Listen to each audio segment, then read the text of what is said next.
அருள் ஒளி வழங்கும் விவிலிய தேடல் திருப்பாடல் 34 பகுதி 1. அச்சம் அகற்றும் இறைவனின் துணை. அச்சம் அகற்றும் இறைவனின் துணை என்ற தலைப்பில் விவிலிய தேடல் நிகழ்ச்சியை உங்களுக்கு தொகுத்து வழங்குபவர் உங்கள் அன்பிற்கினிய பேசாலை தாஸ்.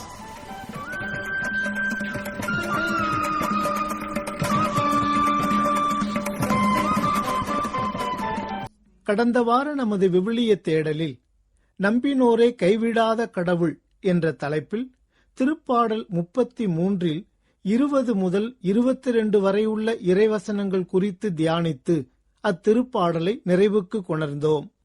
இவ்வாற விவிலிய தேடலில் திருப்பாடல் 34 குறித்த நமது சிந்தனைகளை தொடங்குவோம்.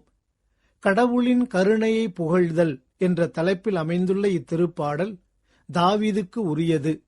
அவர் அபிமெலேக்கின் முன் பித்து பிடித்தவர் போல தம்மை காட்டிய போது அவன் அவரை துரத்திவிட அவர் வெளியேறினார். அப்போது அவர் பாடியது என்று துணை தலைப்பிடப்பட்டுள்ளது. இந்த துணை தலைப்பானது தாவீது அரசர் எந்த சூழலின் பின்னணியில் இத்திருப்பாடலை எழுதியிருக்கிறார் என்பதை நமக்கு எடுத்து காட்டுகிறது.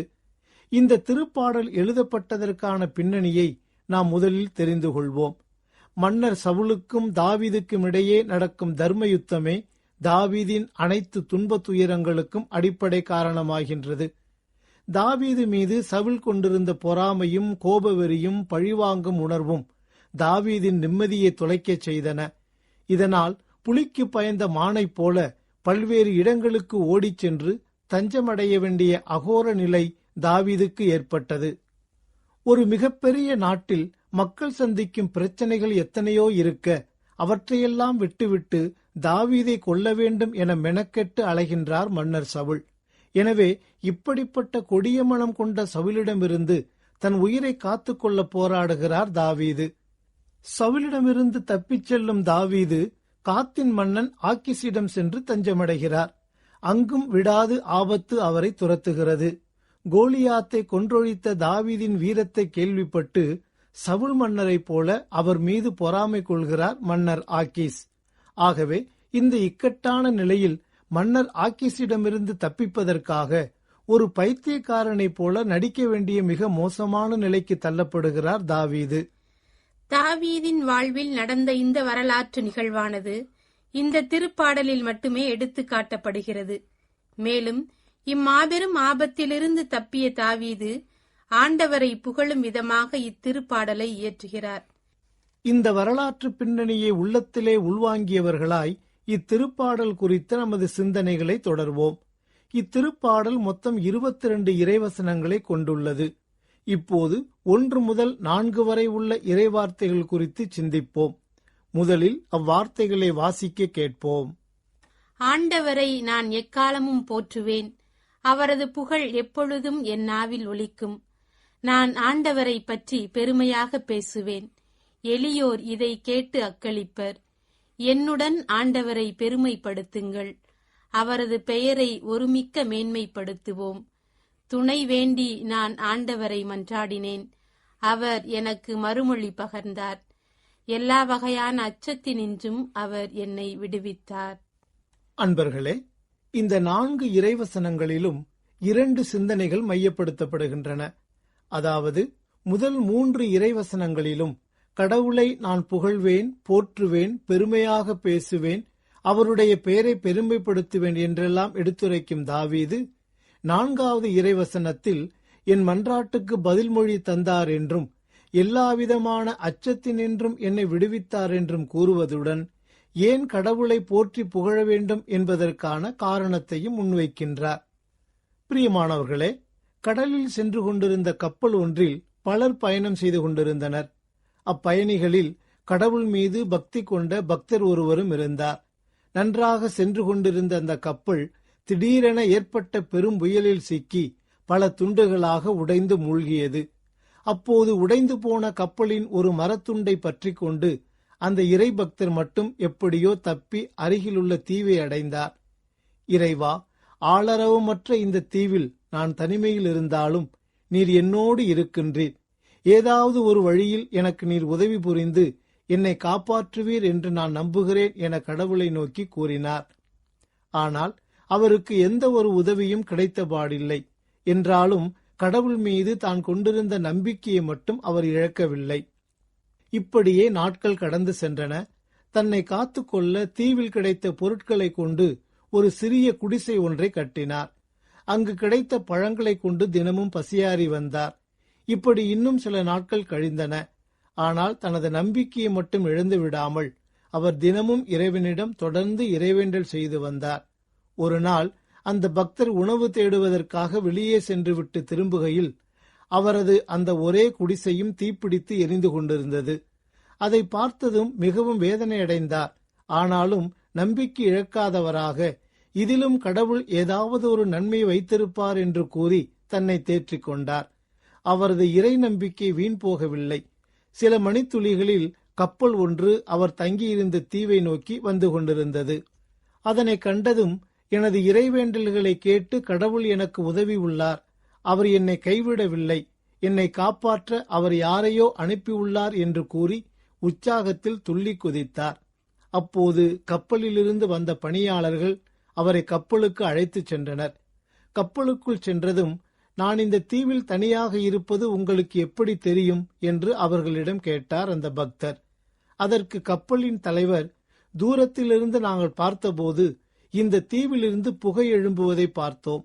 மேலும் இத்தீவில் கரை ஒதுங்கிய யாரோ ஒருவர் உதவி வேண்டி இப்படி அபயக்குரல் எழுப்புகிறார் என்பதை புரிந்து கொண்டோம். அதனால்தான் நாங்கள் இங்கு வந்தோம் என்றார்.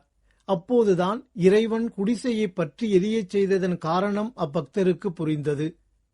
அந்த வழியில் கப்பல்கள் வருவதே மிக மிக அரிதான நிலையில் குடிசை மட்டும் தீப்பிடித்து எரிந்திருக்கவில்லை என்றால் தன் நிலை என்னவாக இருக்கும் என்று அவருக்கு புரிந்தது.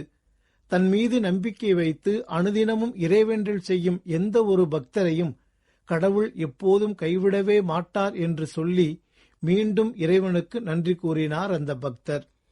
கடவுளின் பெயரை நான் பாடி புகழ்வேன், அவருக்கு நன்றி செலுத்தி அவரை மாட்சிமைப்படுத்துவேன் என்றும், நன்றியோடு அவர்தம் திருவாயில்களில் நுழையுங்கள், புகழ் பாடலோடு அவர்தம் முற்றத்திற்கு வாருங்கள், அவருக்கு நன்றி செலுத்தி அவர் பெயரை போற்றுங்கள், ஏனெனில் ஆண்டவர் நல்லவர், என்றும் உள்ளது அவர்தம் பேரன்பு, தலைமுறை தோறும் அவர் நம்பத்தக்கவர் என்றும், ஆண்டவரே, என் முழு மனத்துடன் உமக்கு நன்றி செலுத்துவேன், தெய்வங்கள் முன்னிலையில் உம்மை புகழ்வேன், நான் மன்றாடிய நாளில் எனக்கு செவி சாய்த்தீர், என் மனத்திற்கு வலிமை அளித்தீர் என்றும் தாவீது வேறு சில திருப்பாடல்களிலும் ஆண்டவரின் நன்மைத்தனங்களுக்காக அவரை புகழ்ந்தேத்தி நன்றி செலுத்துகின்றார். தான் இளைஞனாக ஆடுகளை மேய்த்துக் கொண்டிருந்த போது கடவுளை பாடி புகழ்வதை வழக்கமாக கொண்டிருந்தவர் தாவீது. மேலும் கடவுள் தன்னை பயன்படுத்தி கோலியாத் என்ற மாபெரும் வீரனை வெற்றி கொள்ள வைத்தமைக்காக அவர் கடவுளுக்கு நன்றி செலுத்துவதையும் நாம் காண்கின்றோம். நீர் உம் அடியானாகிய என்னை பெருமைப்படுத்தியதற்கு ஈடாக தாவீதாகிய நான் சொல்ல வேறு என்ன உள்ளது? ஏனெனில் நீர் உம் அடியானை அறிந்திருக்கிறீர். ஆண்டவரே, நீர் உம் அடியான் பொருட்டு உம் திருவுளப்படி இத்தகைய மாபெரும் செயல்கள் அனைத்தையும் செய்ததுமன்றி இத்தகைய மாண்புமிக்க செயல்களையெல்லாம் அறிவித்தீர்.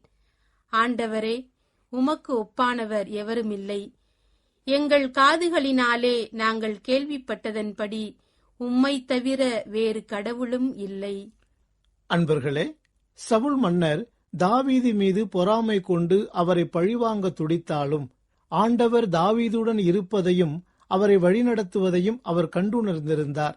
இதன் காரணமாகவே தாவீதுக்கு எதிராக தன் கைகளை ஓங்குவதற்கு மன்னர் சவுல் பெரிதும் அஞ்சினார். ஆனாலும் அவர் உள்ளத்தில் கோலோச்சிய தீய ஆவிக்கு அடிபணிந்தார். அதனால்தான் கடவுளுக்கு எதிராக செயல்பட்ட சவுல் தன் உயிரையே மாய்த்துக் கொள்ளும் கொடிய நிலைக்கு தள்ளப்பட்டார். ஆனால் கடவுள் மீது இறுதி வரை உறுதியான நம்பிக்கை கொண்டிருந்த தாவீதோ அவர் வழங்கிய அரச பதவியையும் அவரது பாதுகாப்பையும் என்றுமுள்ள அன்பையும் அருளையும் கொடையாக பெற்றுக்கொண்டார். ஆகவே தாவீதை போல நாமும் அச்சமகற்றி பாதுகாப்பும் நலமும் அருளும் ஆண்டவரை துணையாக கொள்வோம். அச்சமகற்றும் இறைவனின் துணை என்ற தலைப்பில் இன்றைய விவிலிய தேடல் நிகழ்ச்சியை உங்களுக்கு வழங்கியது வத்திக்கான் வானொலி.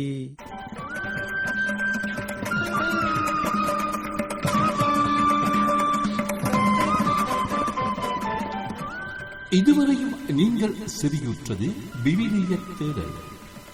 அச்சமகற்றும் இறைவனின் துணை என்ற தலைப்பினிலே விவிலிய தேடல் நிகழ்ச்சியை உங்களுக்கு தொகுத்து வழங்கியவர் அன்பிற்கினிய பேசாலை தாஸ்.